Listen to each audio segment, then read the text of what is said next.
Welcome to Virtual Antics, your go-to podcast for digital entrepreneurs, powered by Nadora.org and NG Virtual Assistant. We're here to guide you through every aspect of business, from networking to lead generation and so much more. Get ready to thrive in the virtual world with expert insights and our all-in-one solution, Nadora, where creating a digital business becomes a breeze. Let's dive in and revolutionize your business journey together. Hey, welcome back to the Virtual Antics Podcast. I'm your host, Natalie Guzman, and today I have the fabulous Lucy Liu, who is a global business strategist and certified life coach who helps business owners and high-performing women unstuck, because overwhelmed by cultivate rockstar confidence, see clarity, reach dream goals, and live an epic life. How cool. Hey, Lucy, how are you doing today? Hi, Natalie. So excited to be here. I'm so excited you're here because all those things that I just listed, I need in my life. So I'm so excited to learn more about you. So how did you get started helping entrepreneurs? You know what? I've never worked a 9 to 5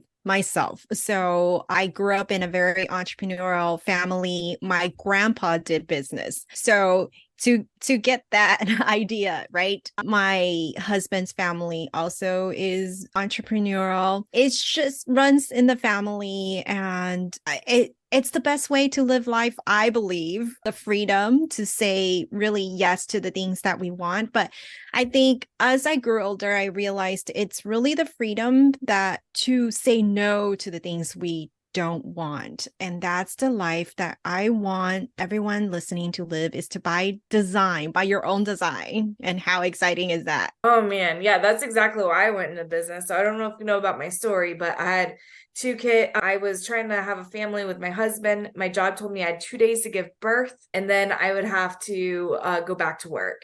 And I was like, I don't want to live working for a job that has so much control over my life that I can't choose to take care of my body and myself. I have to worry about, how I'm going to make money with this job and keep this job. And I absolutely love the freedom that comes with being an entrepreneur. It's amazing. Yeah, it's amazing. But along the way, many entrepreneurs actually struggle with living the life they thought they would be living. I myself was there, right? Because we get to set our own hours, and sometimes we just overwork. And at some point, and I've talked to so many business owners who, I've had one guest on my podcast who actually ended up in an ambulance from overworking. Wow. Because we as entrepreneurs, it gets so easy to get caught up in the hustle game that working more brings in more, whereas in reality, it's what we believe. And I believe overwhelm is just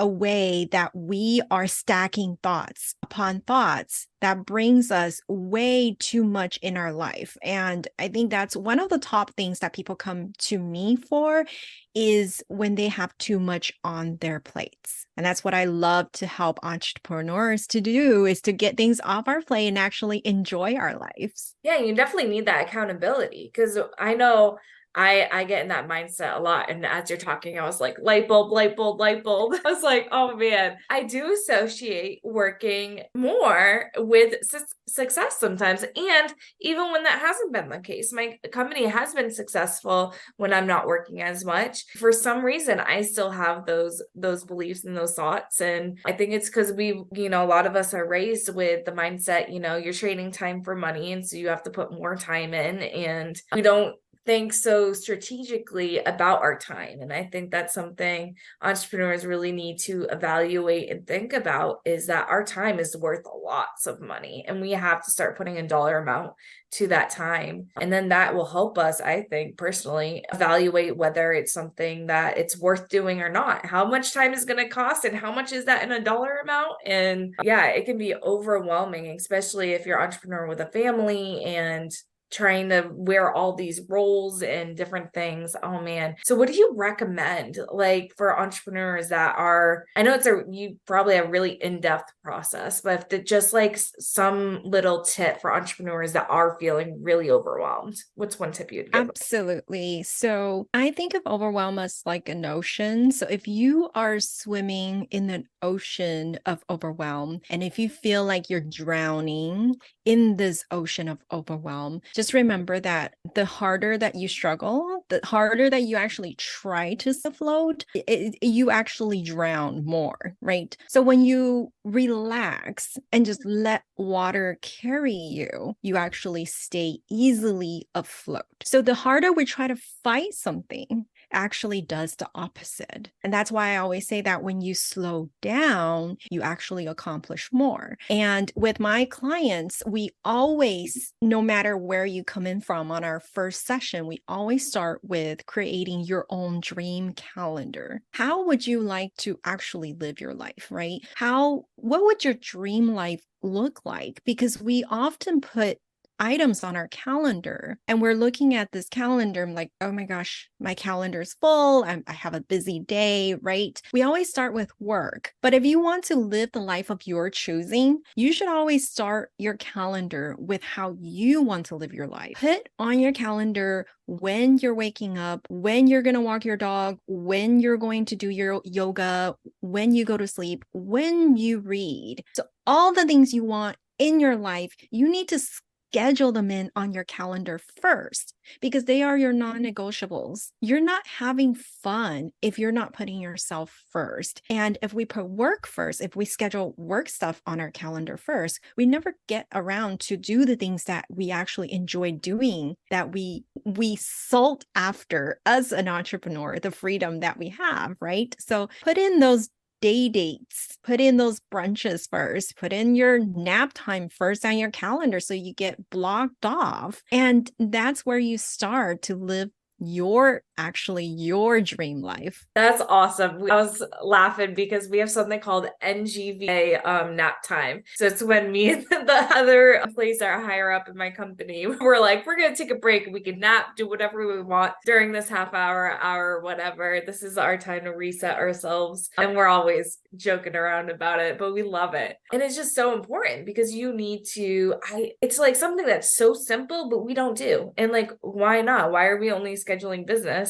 And like you said, we're never going to get around to all of those things if it's not in our calendar. Because I know as an entrepreneur, I live and die by my calendar. I do every single thing that's on there. I've been having a crazy week, about 15 calls a week or a day, 15 calls a day, which is insane. Fortunately, we had a marketing technique work really well, which is great. But so I usually don't take this many calls in a day. And I wish that I had scheduled, my lunch break. Like I put lunch in there because if I did that and all this crazy stuff got on my calendar, I would have been set because it would already have been in there and there's no way that people could schedule things during those times. So especially if you have an automated process, to have that time is like really, really important. That's genius, Lucy. I love it. Oh, I'm so glad you resonate because we have certain predetermined meaning for success. And I think really want to debunk that is that you get to determine what success looks like for you. Because a lot of entrepreneurs think that, oh, someone is making $1 million, right? That's my goal. Like I would be successful if I were making $1 million. But what if you can't sleep at night making $1 million?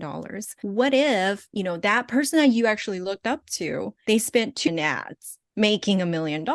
So first, I want to say that it's not always how it seems, right? From the outside. So don't look at someone else's success. Look at your own success. Are you living the life of your choosing? Because if you're listening to this podcast, we already know you're no BS. We know you're a rock star and that's how you got this far in life, right? But there's more to life. And I think that we need to have more fun in life. We all need more alive people on this earth, that we're just going to be here smiling at everyone we encounter during our days. And that's how we should live life. Really just to have fun along the way. Yes, you can make more money. Yes, you can make more impact, but none of that is, fun if we're not having fun. Yeah. And it's so true, and I have 2 very different scale clients. I have the clients that are just trying to hit 6 figures.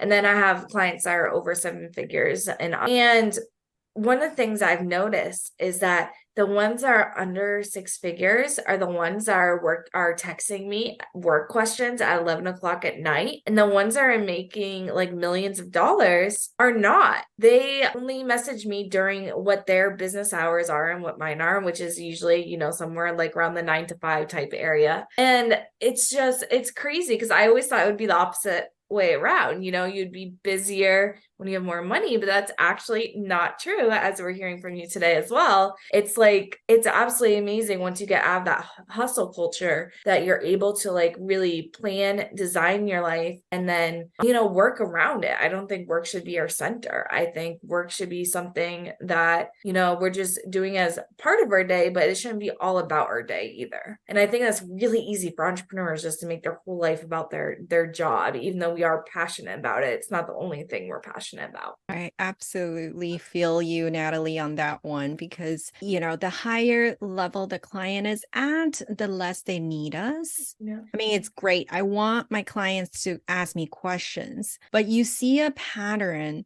where there's more self-belief, where there's more confidence. And of course, even the most powerful women temporarily forget their power. And there are days that you need a little confidence boost. But your well of wisdom is all inside of you. You know the answer. And many, especially women, many of us, we're just always seeking external validation. We're always waiting for that perfect time. We're waiting for that, certain signs. It's all there. Give yourself the sign. You have the sign to slow down. You have the sign. You have the permission to take your naps. You have the permission to watch or even to binge Netflix, right? I tell my client, it's okay. You don't have to feel guilty about it because it's what you're doing. Just schedule it on your calendar, right? I had a client, she felt so much better. She was like, oh my God, Lucy, you're a lifesaver. Now I actually get to watch Netflix on Friday nights or watch movies on Saturdays. Yeah, it's your life. There's no right or wrong. I mean, hustling is great. We're hardworking women, and you should know that by now if you're listening to this podcast already. But there's more to life than just working, and hustling only gets you so far. So is there balance? Sometimes we feel like there's no really balance, a true balance, just like how equilibrium is in economics, right? It's always changing point. There's no really one intersection, because if you are single, you're busy. If you have 5 kids, you're busy. If you've got 10 kids, you're busy, right? So however your life is, it's going to be busy, right? Because we fill our days with busyness if we choose to. But if we fill our days with joyful activities, the fun activities like taking naps and watching Netflix, anything is possible, because then we become more productive. Then we look at our calendar. Oh, we only have, 3 hours today for work. I only have 3 hours. Then what's my priority? How am I going to make those 3 hours more productive than instead of just really rolling it out throughout the day? Yeah. And I feel like you mentioned it earlier, but you make a lot less mistakes when you are working less hours. And I know we just had this couple months ago. We had a situation where we had a lot of clients come in at once. We were working them all, and my team was making mistake after mistake after mistake. And I was like, why is this happening? These were some of my top people. I was like, we never make this many mistakes. What is going on? And then I looked at the client list and all the to-do, and I was like, oh my gosh, they're not only doing so many different things, they're doing so many things with so many clients, and they were so overwhelmed. Oh my gosh, I felt horrible. I was like, this is why we're making mistakes, because we overworked ourselves. And so we can't think. It's like when your head gets cloudy. I hate that feeling. That's when I know I've overworked myself, is because my head is just a huge cloud and I can't think, and I'm probably misplacing my keys or forgetting to make dinner. That happens too. And it's funny because even though it's our work life, it blends into your personal life as well, and it makes me more short with my children, right? Or maybe I just don't have as much patience. I have a 6 and a 7-year-old. I need all the patience I can get with them. And sometimes, work, if I'm overworking myself, I'm not being the best mom and the best wife. life I can. So yeah, it's a really good point. You really need to be careful about overworking yourself and living that life that you want. Yeah, beautifully. And as business owners, right? When you transform the business of your life, that's when you transform the life of your business. Because as business owners, our lives and businesses are really intercollected, that it's connected in every way possible. And you mentioned you felt that overload. And I think there's a difference between overwhelm and overload, because overwhelm is the stacking of our thoughts. When we're overthinking and spending extra time on overthinking, because I've heard clients say, I just actually spent an hour yesterday thinking about how I've been overthinking late, right? We do that, we overthink. So if we continue to overthink, we become overwhelmed because there's so many thoughts going on in our head. But overload is when we actually have too much on our calendars and too many things to do. And that is why I really hate to-do lists, and I pretty much took them out completely out of my life. So people ask me, how do you tackle your to-do list? I don't have one, because one, it should be on your calendar, right? We live by our calendar. If it can be done in 2 to 5 minutes, do it right now. And yes, there are those nights that I'm just really energetic and I'm really awake and I don't feel like going to sleep. I go to sleep very early usually, but there are those nights. So even if I'm sending an email at 11 p.m., I would schedule it in Gmail to go out in the morning. Yeah. So that people receiving my email, they would never see me sending an email at 11 p.m. because I don't want them to expect that to be the norm. The norm is to find me in normal daylight hours. So you have to set those boundaries yourself, right? So it's perfectly okay to work whenever you choose, but don't let that become a habit for you, and don't let others expect you to be available at those hours. So I had one client, I taught her these and she was like, oh man, that's so scary, right? So she had a client who was rushing her to push up a due date, and she took my advice and she replied, I had your work scheduled for this time on my calendar, but she was really sweating it, right? And then afterwards, she said she got the reply from a client that, wow, you're a very responsible person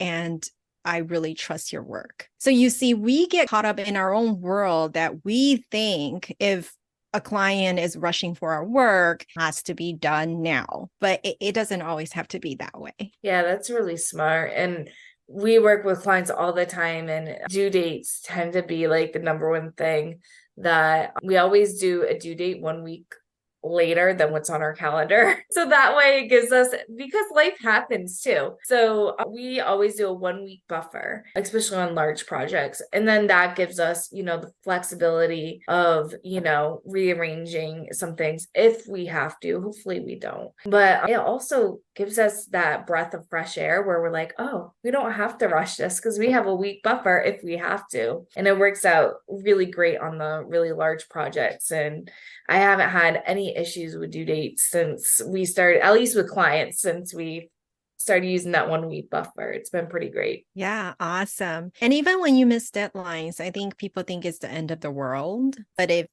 3 years down the road, it's okay. Give grace to yourself. And I think many of us are actually too hard on ourselves. And then when we're hard on ourselves, we get hard on the people around us. People like our family members, our kids, they feel that tension. And you don't want them to learn that type of energy, that vibe that you are in a rush all the time. That's not something that you want to give off. Yeah, and it actually cause anxiety. My daughter has anxiety with time, and I realize it stems from a little bit of my anxiety with time, and that stems from my father's anxiety. So we are working on that. So that's really interesting you mentioned that, because that's something we're working on in our household. Because like yesterday, she, they get off the bus at like 3, and then she has to go cheer practice for 6, but she has to do her homework and eat in between there. And my daughter has dyslexia, so homework takes a while for us. So she's like, I can't do this paper because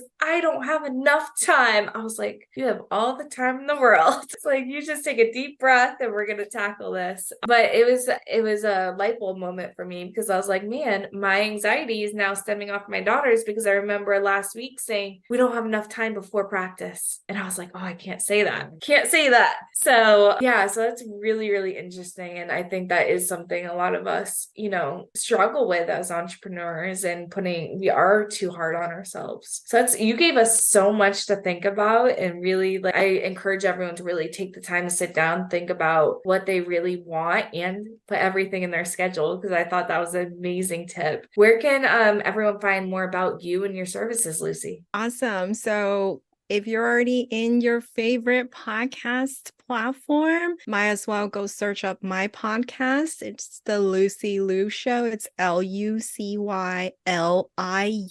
It's a fairly short weekly episode, fueling station for your mind, business, and life. So you can start there, and then you'll be able to find me everywhere on social at MSLucyLiu, Miss Lucy Liu. I'll put that in the show notes as well. But thank you again, Lucy, for coming on the show. I've had a blast. Thank you for having me, Natalie, and to all the beautiful souls listening, more blessings are coming your way. Awesome. All right, well, we'll talk to you guys next time.